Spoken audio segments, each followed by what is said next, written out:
So I think we'll go ahead and get started. My name is Jane Bemis. For those of you who might have missed me originally, I'm the president of the League of Women Voters of Long Beach area. I'll be your moderator for this session titled Pandemic and Civil Unrest Impacts. I'm going to share with you today the prompting questions that each candidate may choose to answer as part of your speaking time, either all or part. You each will have 4.5 minutes. I have a timer here and I'll let you know when your time is up. The order of each speaker has been randomly assigned, and I will invite you as we go through the list. If anyone watching has any questions that they would like to ask, time permitting, please submit them to the chat box. At the end of the 30 minutes, all participants will be brought back to the primary room where we will hear some closing comments. Okay, so we are going, let me see if I can get my screen. Here we go.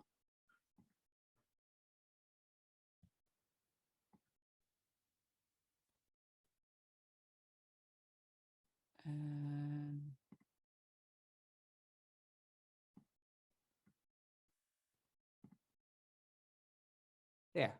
there we go. So first up, we have Klint Mckay. Thank you. Do you want me to answer all three of them, or are we doing them in order? The intent of the questions is to just sort of guide you through your response. Okay. But whatever thoughts you may have with regard to the pandemic and civil unrest impacts. All right. I will tell you that the first question is, what changes have been made in the Superior Court system due to the impacts of COVID-19? What would be lasting, and what do you feel will subside with time? I would tell you that in the cases we hear, they've all gone to virtual. We have almost everything by video or by phone now. I know that some of the Superior Courts have done the same thing. I suspect that some of that will last. I suspect that simple hearings, which trial setting conferences, status conferences, things like that, may well last as virtual conferences. Obviously, jury trials, some other types of trials where you need to look at the witnesses, those are going to continue to be in person. But I think that the same thing that happened with us in our hearings will happen with Superior Courts, which is that there'll be many more virtual hearings now that everybody understands that it works just fine. And I think that's going to be a lasting change in, not just in this state, but not in just Los Angeles County or this state, but everywhere. I think people are doing a lot more things virtually, and that'll continue. Second question is, what lessons have I personally learned since the start of the pandemic and all that has happened in between? As far as the court system is concerned, it has been good things and bad things. We have had situations where people have hung up on certain litigants. We had one where a judge hung up on the litigants because he was angry with them. Unfortunately, it was one of my judges who I supervised. But we have other people who have had trouble with connecting with the technology and other things. There are certainly a learning curve, and so I will tell you that I've learned much more about technology as far as the communication aspects, the different types of conferencing systems than I knew before. I've also learned that I had to train my judges how to control hearings virtually, and certainly something I did before, but certainly now it's become far more important for me to train my judges to manage hearings remotely with tone of voice, with keeping people calm and different things to make sure that these hearings transition smoothly. We also have a backup system in place so that they have emergency numbers in case there are technical problems they can't resolve. That had to be set up and that had to be done. And so I've learned far more about those systems and how to train judges to manage hearings remotely than I did before the pandemic. Here's the third question. More frequently than most people are aware, there are instances where the safety of judges have been threatened. What would you like to see to ensure the safety of judges? One of our judges was actually beat in a hospitalization while she was hearing a case by one of the litigants. So this is dear and dear to my heart. I will tell you that I now analyze all of the hearings which go out to see whether or not there's any possibility of violence. I personally had a litigant attack a county worker when I was talking to them virtually over the hearing, and I had to get her off the county worker by remote Zoom, and that was a challenge. We have state police and we have sheriffs who come to our hearings and sit in the room. If I even think that there might be a problem, we've had them sit outside the door. Sometimes I put them in the rooms with the judges. It is critical for the service of justice that we have the judges feel safe. So I think that I would like to see those types of things continue, and I think that the presiding judges like me need to be able to assess and continue to assess litigants for the possibility that they may be violent. That's certainly something that's required. How much time do I have left? About 25 seconds. Okay, I'll leave it there. Thank you. Thank you. Next up, Karen Brako.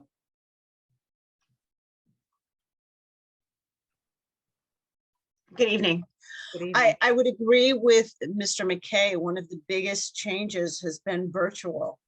And I work in criminal, and at the beginning of the pandemic, it was essential so that we can continue working and handle cases to minimize the eventual backlog. I'm not a fan of virtual. It seems now that as we're hopefully moving out of the pandemic, attorneys are using it as more of a convenience than an essential. And oftentimes we have defendants who are in court without their attorney, and they may want to ask a question. No, you've got to ask your attorney, and they're standing there alone without any representation.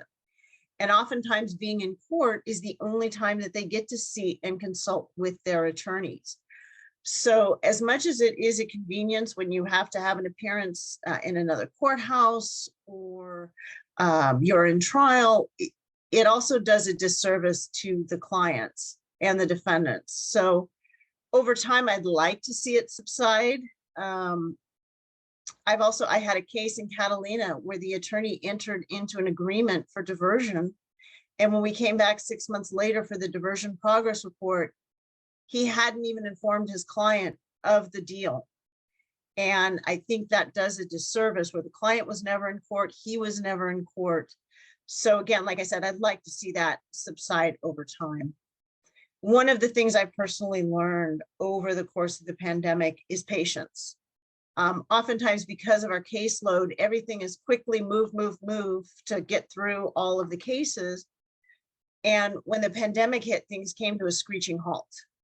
And as part of my job as the special trials deputy dealing with murder victims' families, I had to explain to them why this case that was all of a sudden 2 years old, we're going to age it more because we're not doing any trials or court hearings to the open public.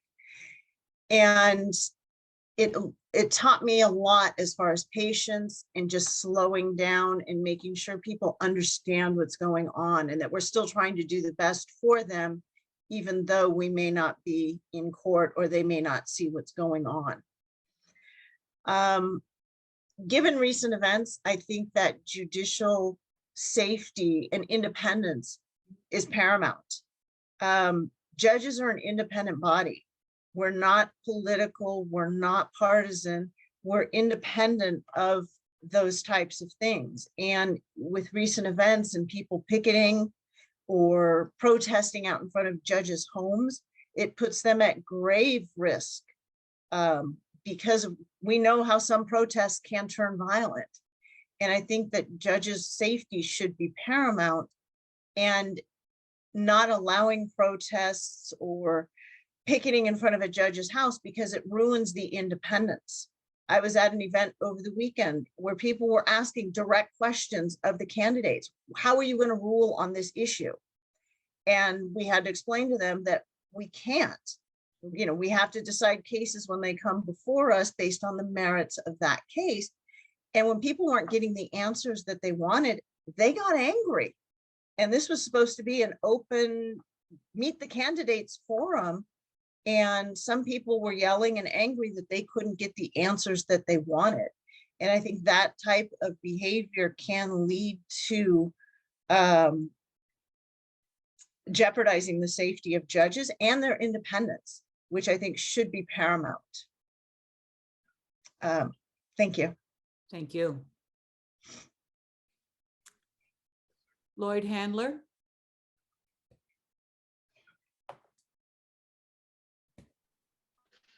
Yes. Are we supposed to be talking about civil unrest impacts now, or just the pandemic impacts?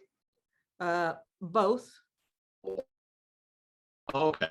Well, just about the pandemic, I won't go over all the changes that have been observed already, but in terms of criminal practice, one benefit has been the jail has worked with the public defender's office and other offices to be able to place scheduled phone calls to clients in addition to video conferences. And I think that will be something that will be very helpful.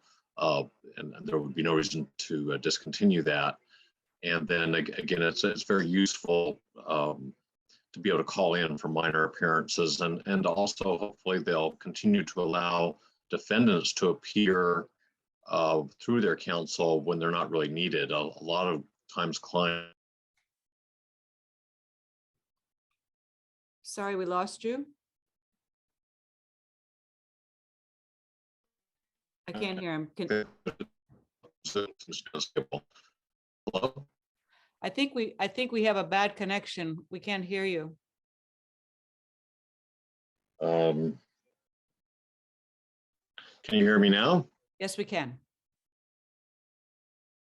Okay.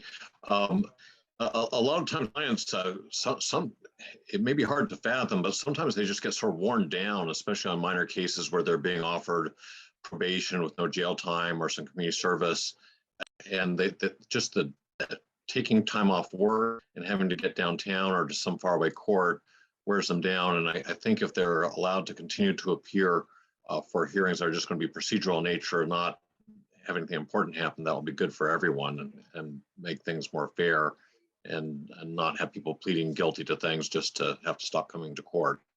One of the lessons I've learned, though, is that the judiciary as a whole doesn't really care that much about the rest of the people. They had rules nominally in effect, but in many of our courthouses, including the one I work at downtown, the court did not allocate resources whatsoever to enforcing the rules in the public spaces. And so, although you had limits on people being in the courtroom, there were hundreds of people outside of the courtroom, many unmasked, and many of the most unmasked people tended to be police officers, and no one seemed to want to confront them or enforce the rules. Also, a lot of judges were too weak to even confront their own bailiff and require them to wear a mask even at the peak of the epidemic. So I think as a bench officer, if I become a judge, I'll be much more concerned about public safety for everyone, because frankly, anyone who's gone to serve jury duty in one of our larger courthouses has been really literally risking their lives or the lives of their family, the way things have been allowed to go on. I'd like to talk a little bit about the social unrest aspects, though. We had a lot of people trying to legitimately protest, and a lot of people got arrested somewhat indiscriminately once looting started. And I think the system has to be very careful to be able to differentiate and take the time to differentiate between people who intentionally went to locations where there's protests with the idea of looting and taking advantage of the situation. And then those people, especially in minority communities who have experienced just lifetimes worth of microaggressions and sometimes very overt instances of racism to themselves or to people close to them, where when protesting, once things got out of control, they may have impulsively joined in. Those people are not as culpable as someone who organized some gang member friends to intentionally go to a neighborhood and loot.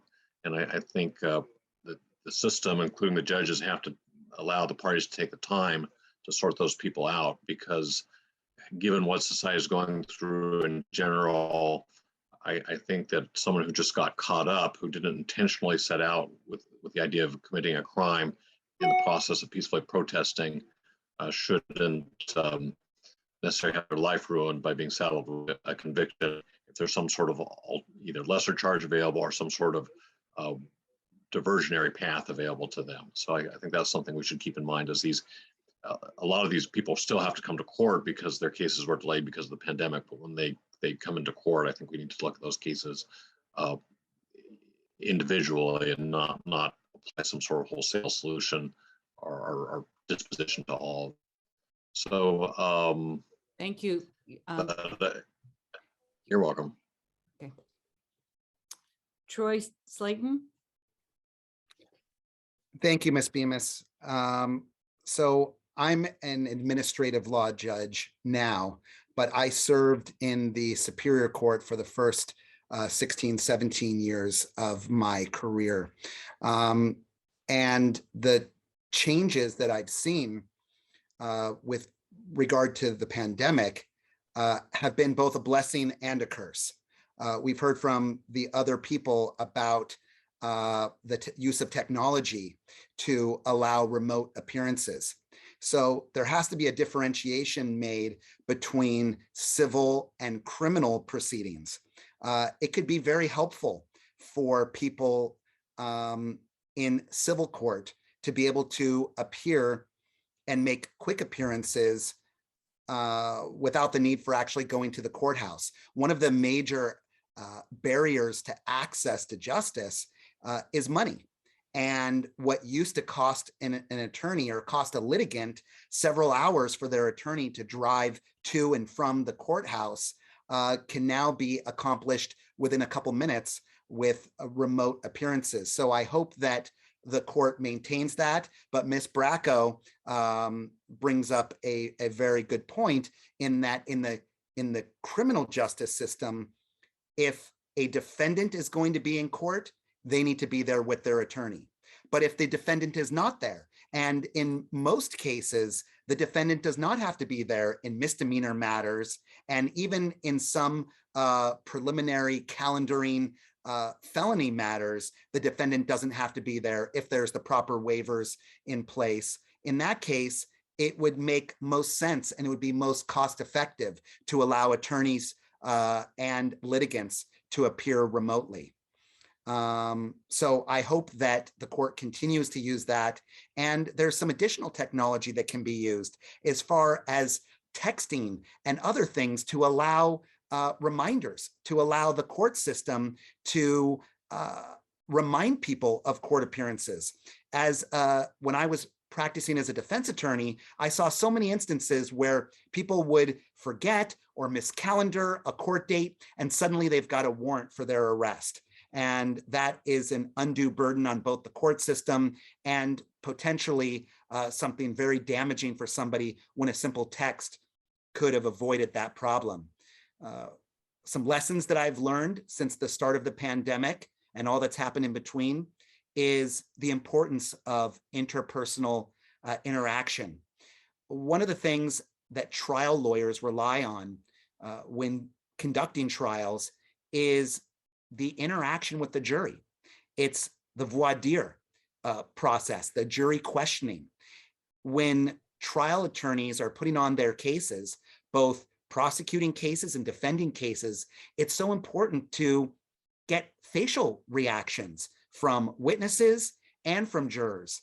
So figuring out ways to allow that to happen while still ensuring the safety of the public and the participants is very important.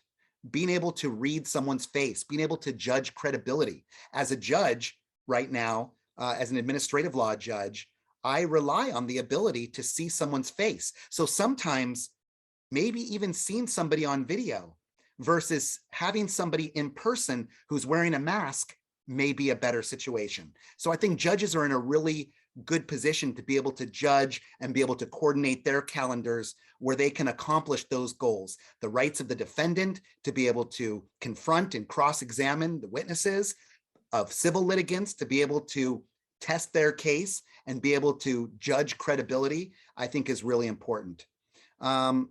And lastly, judge safety. Yes, we've seen with the recent news accounts of people protesting and threatening Supreme Court justices is really frightening and really eye-opening.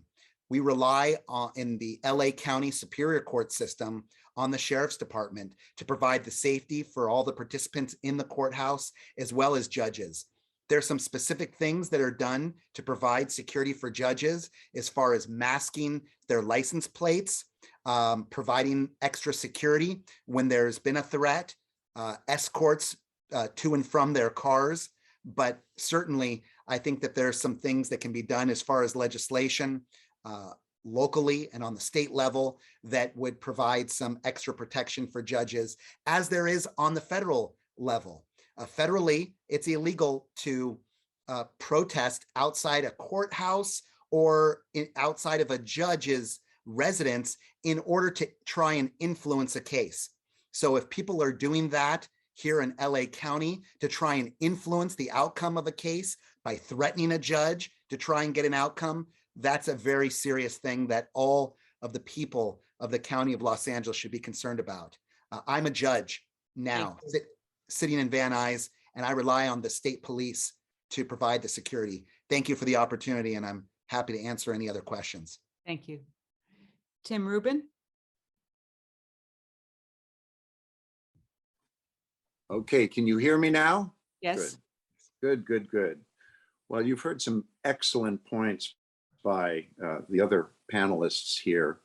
I'm just going to pick up on the comment of Troy Slaten, and he's absolutely right that it's so critical for judges to be safe, and he's absolutely right that there's some great things that can be done. And we've seen these protests just recently against the Supreme Court justices. I should just make the comment that it is ironic. The Supreme Court justices do want their privacy. They do deserve their privacy, the ability to be left alone and to do their jobs. But of course, what is being protested, ironically, is about privacy, because a woman's right to choose is based on privacy. So it is ironic that the discomfort about privacy of Supreme Court justices is about what looks like a dismantling of a 50-year-old concept of privacy, which is frankly so important to our nation, both for the issues of abortion and many other related issues. So it's just an irony of the circumstances. Now, actually, on the topic of Zoom, I'm a huge supporter of the remote appearances. As has been suggested, it does cut down the costs of this. And I have done many cases on Zoom. I've taken dozens of depositions. We've done arbitrations. I've argued before the Court of Appeals. We've argued before the California Supreme Court, all remotely. Now, it saves enormous amounts of money. It's much more convenient. And I think it's in many ways more effective in many of these circumstances. Now, my cases are almost all civil. So as a practical matter, I don't have the issue that was raised by one of the panelists about the importance of having direct communications with the criminal defendant. But as a practical matter, I'm married. My wife is a divorce lawyer. She doesn't leave home anymore because she can practice entirely out of her home and does all the court appearances, the client meetings, everything remotely. It's more convenient for people. It saves costs. It must continue. Now, there are some judges who fight against it, by the way. They want people to show up in their courtroom, I think, because they're lonely. But as a practical matter, what should be happening is this Zoom and these remote appearances need to stay. Now, let's talk about the clogged up courts, because the pandemic caused clogged up courts and massive delays, and cases are backed up. And one of the big issues I have is about delay. Delay is a bad thing justice delayed is justice denied. So the importance, in my view, the impact of the pandemic is judges kicked things down the road because they couldn't handle the matters. Now we have a massive clog. In my race, if you vote for the judge who's leaving it, that'll leave an empty office. And we need to fill those offices with judges who will do the work and move the work along and get cases handled promptly and well. And so I'm hoping you'll take that into account as well. Thank you very much. Thank you. Okay, I'm going to stop sharing my screen. And let me check, see what questions we have here for all of you.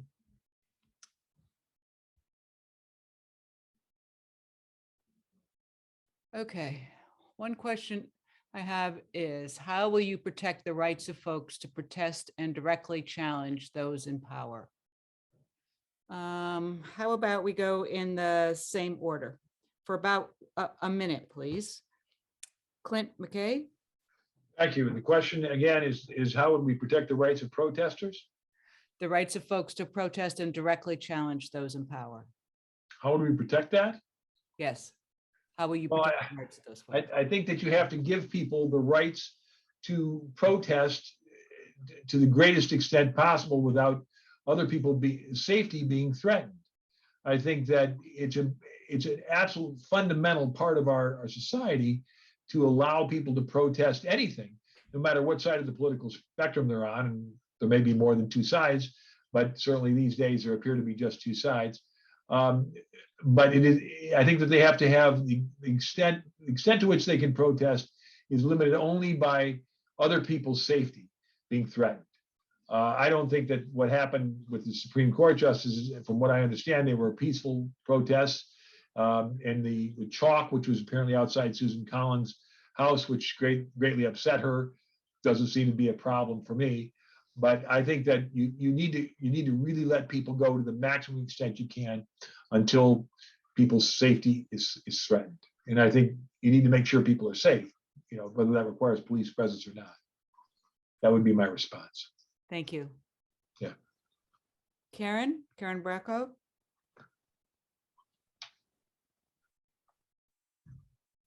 I'm sorry, I know it was a two-part question. What was the second portion of the question?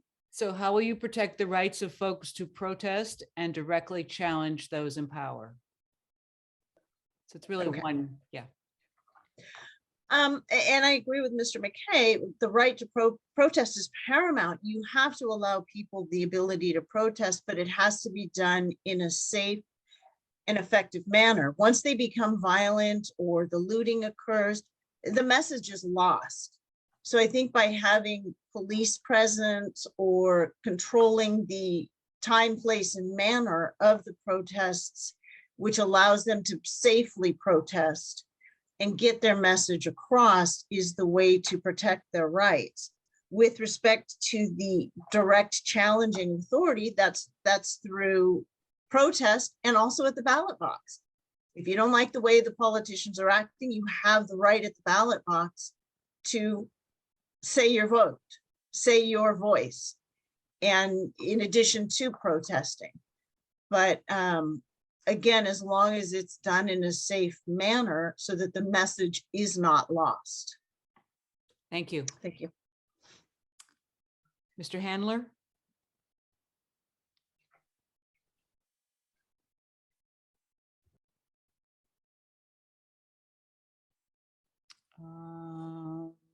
Did we lose him? Mr. Handler, you're on mute.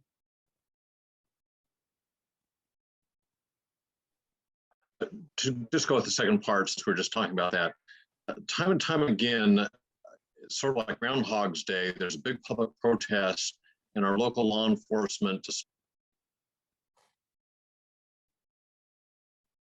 We're not able to hear you.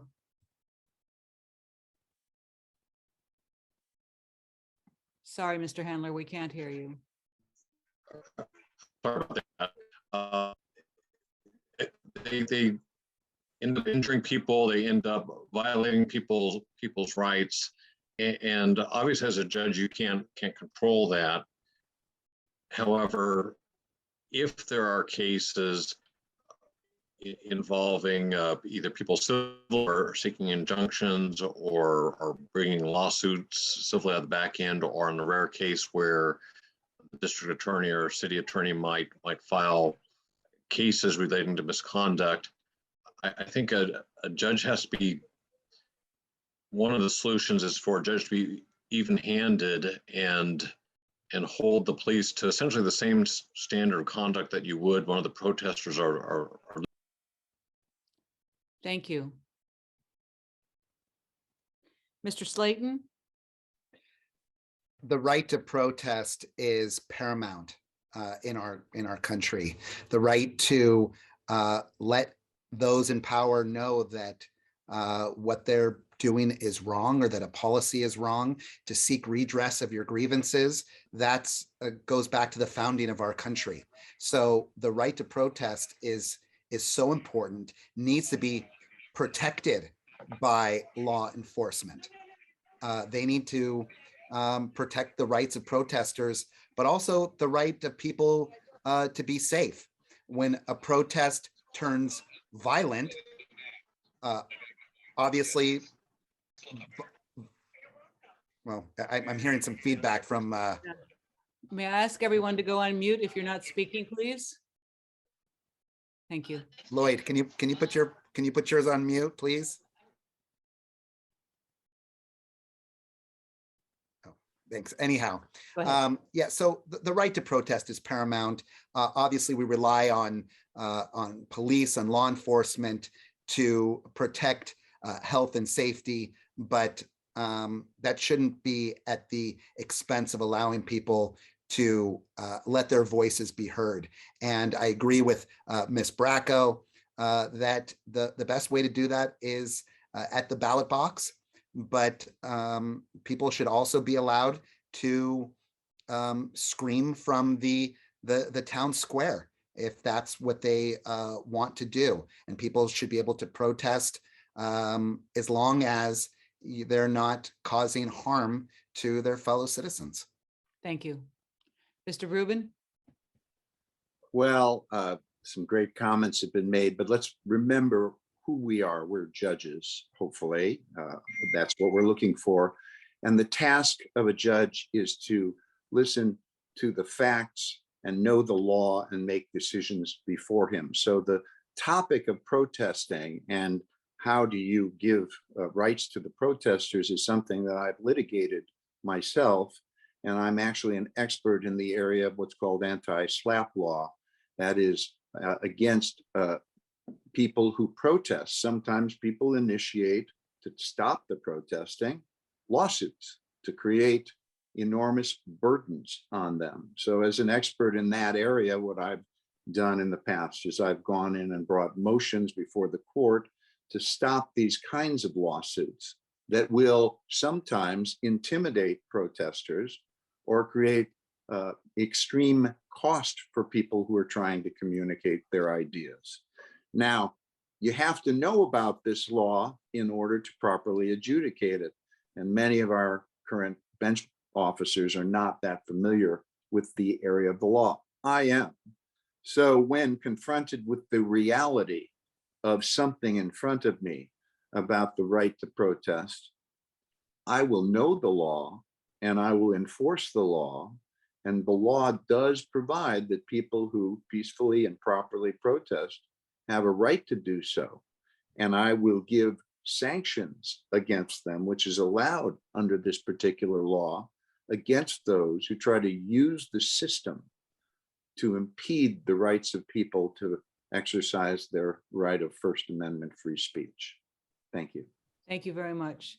And I want to thank all of you for participating.